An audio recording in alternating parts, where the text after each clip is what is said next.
Good morning. This is Seek the Light and I am your teacher Kailash Chandra.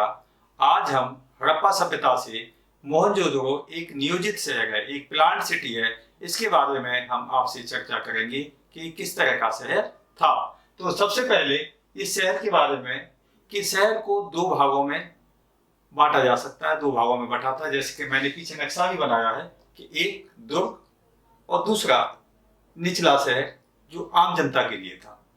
दुर्ग ये ऊंचाई पर बना था, एक चबूतरे पे बना था, और जो आम जनता के लिए है निचला शहर है, जो बड़ा शहर था, वो निचान में था।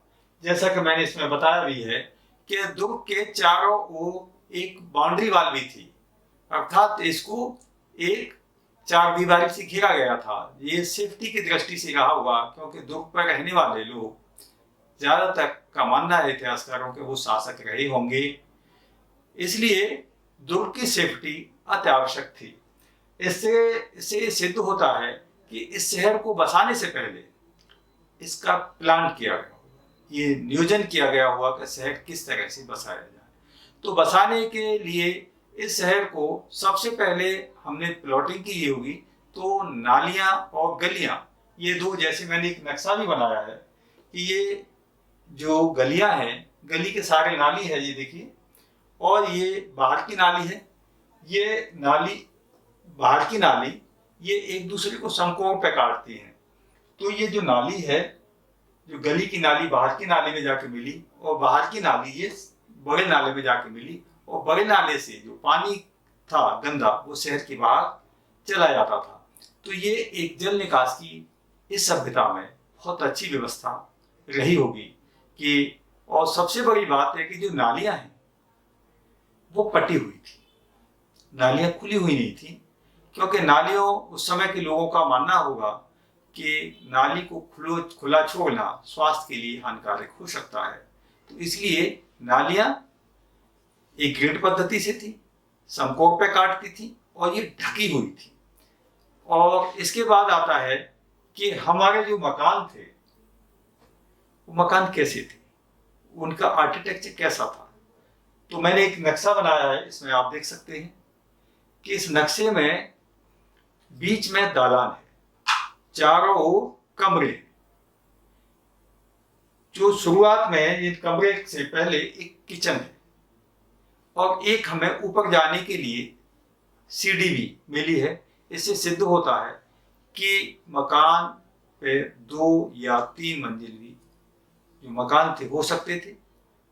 इस तरह के हमारे पास प्रमाण हमें मिले हैं। और अब ये मकानों पर जब नजर जाती है, तो इसका जो ग्राउंड फ्लोर था, इसका तल जो था, वो कच्ची ईंटों का बना था, और दीवारें पक्की ईंटों की थी। इसकी जो छतें थी वो लकड़ी, मिट्टी, ईंटों से पाटी जाती थी। जैसे आजकल भी हम कड़ी पत्थर का प्रयोग करते हैं मकान को पाटने में, इसी तरह से इनमें मकानों में भी ये रही व्यवस्था रही होगी। तो इसके अलावा जो ग्राउंड फ्लोर पर कोई विंडो नहीं मिली, हो सकता है उस समय सेफ्टी की दृष्टि से ऐसा किया गया हो। कुछ घरों में कुएं भी मिले, कुछ गलियों में भी कुएं मिले हैं। तो इस तरह से मोहनजोदड़ो शहर में जो कुओं की संख्या है लगभग 700 के आसपास मिली है।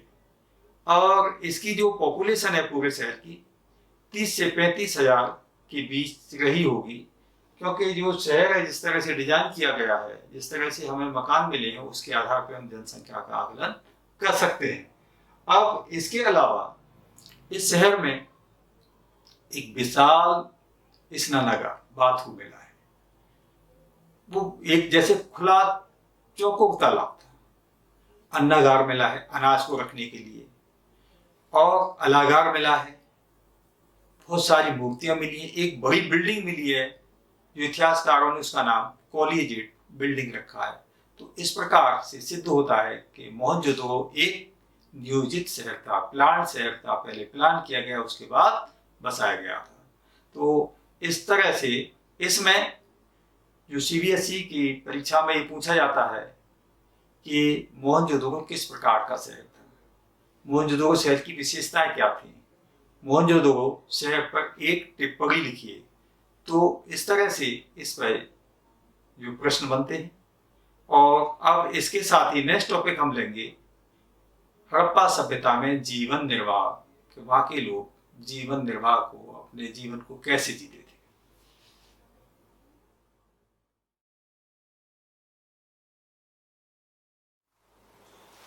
जीवन निर्वाह के तरीके। सिंध घाटी के लोग किस प्रकार अपना जीवन निर्वाह करते थे। तो वह अपना भोजन पेड़ पौधों और जानवरों से प्राप्त करते थे। इनका मुख्य भोजन मछली था। इसके अलावा इस सभ्यता के लोग कृषि भी करते थे, जैसे गेहूं, जौ, दाल, सफेद चना, तिल। ये सारे के सारे ये अनाज हमें हड़प्पा से प्राप्त हुए। इनके दाने हड़प्पा से प्राप्त हुए। बाजरे के दाने गुजरात लोथल से भी प्राप्त हुए हैं। तो इससे सिद्ध होता है कि वहां हड़प्पा सभ्यता के लोग कृषि करने में पारंगत थे। अब इसके साथ ही दूसरा रिलेटेड पॉइंट आता है पशुपालन, कि हड़प्पा सभ्यता के लोग पशु भी पालते थे, क्योंकि कृषि से चारा मिल जाता था तो पशुपालन आसान हो जाता है। इनमें भेड़, बकरी, भैंस इत्यादि पशुओं को वो पालते थे। इसके साथ ही वो जीवन निर्वाह के लिए शिकार भी करते थे, जंगली जानवरों का शिकार, जैसे सुअर। और इसके साथ ही वो पंछियों का भी शिकार करते थे, क्योंकि पक्षियों की हमारे लिए कुछ हड्डियां मिली है। इससे प्रमाणित होता है कि उस समय के लोग पक्षियों का भी शिकार करते थे। अब आते हैं व्यापार, कि लोथल में खुदाई के दौरान एक जहाज का टुकड़ा मिला है, पानी के जहाज का टुकड़ा, और अन्य सबूत भी मिले हैं, जिससे ये प्रमाणित होता है कि लोथल पुराने उस सभ्यता में बंदरगाह रहा होगा। और वैसे ही सबूत मिस्र की खुदाई में और मेसोपोटामिया की खुदाई के दौरान जहाज के टुकड़े वहां पर भी मिले हैं। इससे सिद्ध होता है कि मेसोपोटामिया और मिस्र से हड़प्पा सभ्यता के व्यापारिक संबंध थे। तो इस प्रकार इसमें एक क्वेश्चन बनता है, सीबीएसई में आता है, कि जीवन निर्वाह के तरीके हड़प्पा सभ्यता में क्या क्या थे।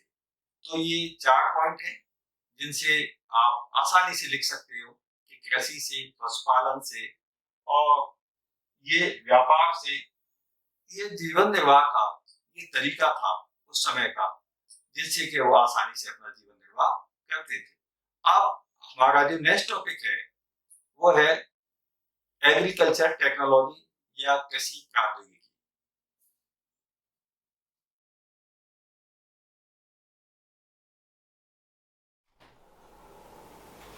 कृषि प्रौद्योगिकी, एग्रीकल्चर टेक्नोलॉजी, हड़प्पा सभ्यता में किस प्रकार की कृषि पद्धति अपनाई जाती थी, क्या टेक्नोलॉजी थी, कि हड़प्पा सभ्यता के प्राचीन स्थलों से हमें अनाज के संकेत मिले। अनाज जो मिला है वो कृषि से मिल आता होगा। अब जो सबसे पहले कृषि के लिए आता है, टूल्स आता है, हल आता है। हल में जो ब्रसल है वो हड़प्पा की मोहरों पे मिला है, और बनावली से हल के प्रतिरूप मिले हैं।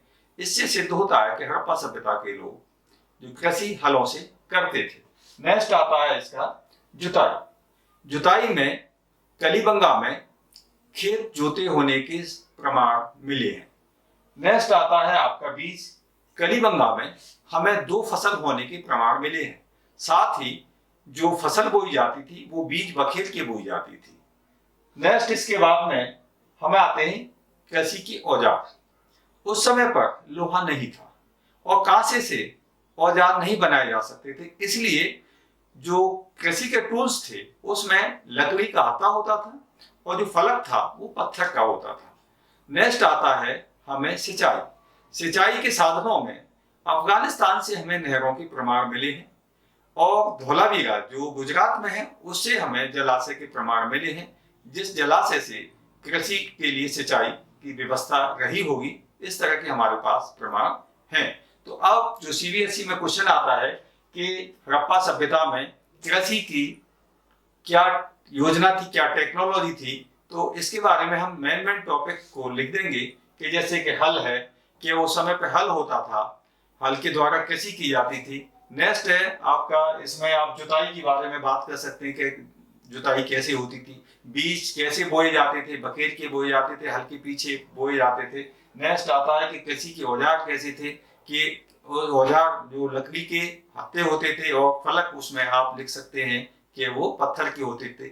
नेक्स्ट, ऐसे ही सिंचाई के साधनों में हम जो जलाशय है कि वहाँ उनका प्रयोग पानी की सिंचाई के लिए होता था। नेक्स्ट, जैसे कि नहरों का है अफगानिस्तान में, उनसे भी सिंचाई की में पानी लिया जाता था। इस प्रकार के क्वेश्चन को हम लिख सकते हैं। और इसके साथ ही नेक्स्ट हमारा टॉपिक होगा हड़प्पा सभ्यता में सामाजिक भिन्नताओं की पहचान।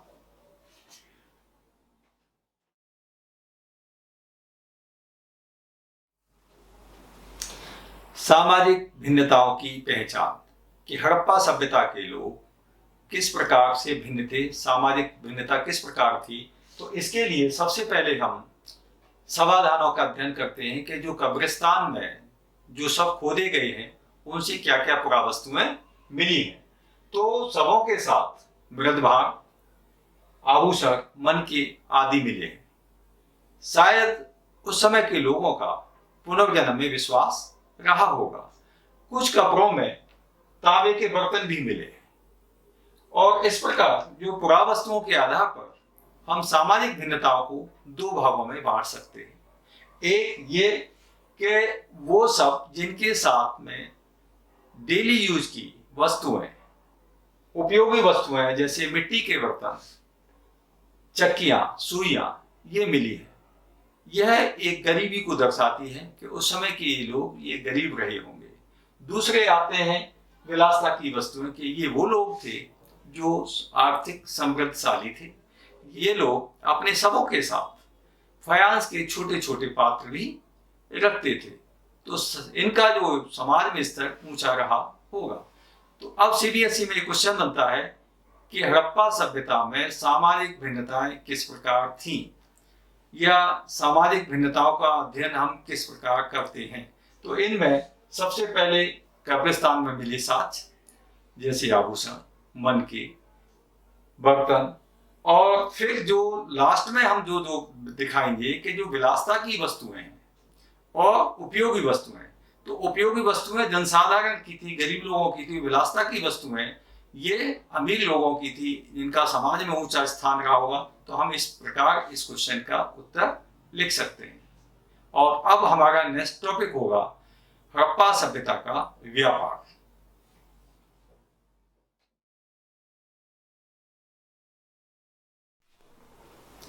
हड़प्पा सभ्यता का व्यापार, ट्रेड ऑफ हड़प्पन सिविलाइजेशन, कि हड़प्पा सभ्यता में व्यापार किस प्रकार होता था। तो व्यापार के संबंध में, व्यापार उस समय पर विनिमय पद्धति से होता था क्योंकि हमारे पास धातु मुद्रा के कोई प्रमाण नहीं मिले हैं। नेक्स्ट है कि ओमान से तांबा आता था और ओमान में खुदाई के दौरान एक हड़प्पाई सभ्यता का मर्तबान मिला है। इससे सिद्ध होता है कि ओमान के साथ हमारा व्यापार था। व्यापार तैयार माल और अनाज का बैलगाड़ियों से और नावों से पड़ोसी देशों के साथ किया जाता था।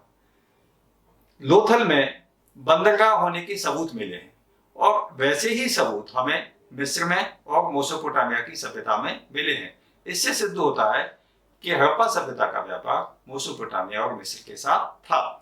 तो अब हम ये देखते हैं कि सीबीएसई में हड़प्पा सभ्यता का व्यापार किस प्रकार होता था, इस तरह का क्वेश्चन आता है। तो इसमें आप लिख सकते हैं कि ये विनिमय पद्धति से था, ओमान के साथ था, मेसोपोटामिया के साथ था और मिस्र के साथ था। और यहाँ पर जो लोथल है वो बंदरगाह होने के सबूत वहां पर मौजूद है। ऐसे ही सबूत मिस्र में और मेसोपोटामिया में मिले हैं। Thank you. नेक्स्ट वीडियो में हम आपसे फिर मिलेंगे।